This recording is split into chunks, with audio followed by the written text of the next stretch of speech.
మంత్రి తుమ్మల నాగేశ్వరరావుకు బీజేపీ కిసాన్ మోర్చా జాతీయ కార్యవర్గ సభ్యులు గోలి మధుసూదన్ రెడ్డి కౌంటర్ ఇచ్చారు. పత్తి కొనుగోలు విషయంలో కేంద్ర ప్రభుత్వం 7 క్వింటాల్ కొనుగోలు చేస్తామని ఎక్కడా ప్రస్తావించలేదని తెలిపారు.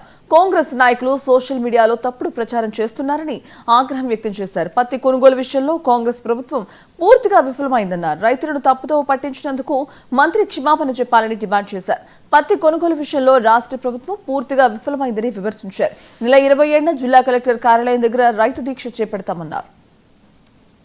ఎన్నికల ముందు మేము అధికారంలోకి వస్తే రైతులకు 2 లక్షల రుణమాఫీ చేస్తాం, 15,000 రూపాయల చొప్పున ప్రతి ఎకరానికి రైతు భరోసా ఇస్తాం, అదేవిధంగా అన్ని రకాల పంటలపైన 500 రూపాయలు ఎంఎస్పీ పైన ఇస్తామని కల్లబొర్లు కబులు చెప్పి మాయమాటలు చెప్పి రైతుల యొక్క ఓట్లేసుకుని గెలిచి అధికారంలోకి వచ్చినటువంటి రేవంత్ రెడ్డి ప్రభుత్వం ఈరోజు రైతుల నట్టేట ముంచింది.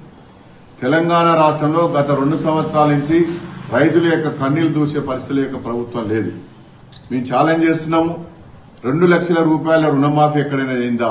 తెలంగాణ రాష్ట్ర వ్యాప్తంగా మేము ఛాలెంజ్ చేస్తున్నాము కాంగ్రెస్ పార్టీకి, రేవంత్ రెడ్డి ముఖ్యమంత్రి గారికి. ఎక్కడైనా మేము చేసినాము రుణమాఫీ 2 లక్షలు చేసినామని మీరు భాగ్యలక్ష్మి టెంపుల్ కాడికి వచ్చి ప్రమాణం చేయాలి.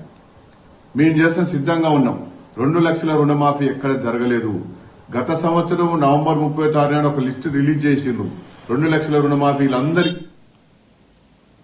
అల్లూరి సీతారామరాజు